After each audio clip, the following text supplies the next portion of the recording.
Gabus keju anti ribet-ribet klub tanpa ngotorin tangan. Ini cocok banget buat kue lebaran tanpa oven, tanpa mixer ya. Masukkan semua bahan ke dalam chopper Idealef tipe IL216J. Dan ini bener-bener jumbo banget ya bun. Bisa muat banyak. Kita masukin ya semua bahannya, lengkapnya di caption.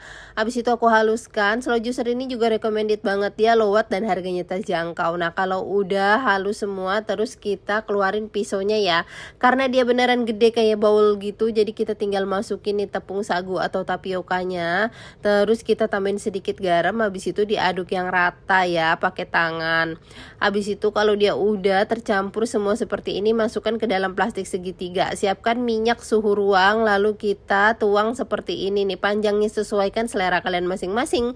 Lalu kita masak pakai api kecil aja sampai dia mengambang seperti ini, terus baru dibikin api sedang ya. Ini pakai granit set cookware Idealef tipe IL22B. Masaknya dia anti lengket dan satu set sama kaserol dan juga wok pan.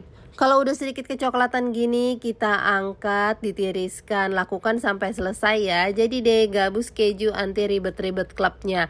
Ini bisa banget buat ide kue lebaran kalian nanti ya, karena beneran segampang itu bikinnya. Terus juga ini tanpa oven, tanpa mixer, jadi semua bisa bikin ya. All cookware di video aku beli di Idealef. Yuk bikin!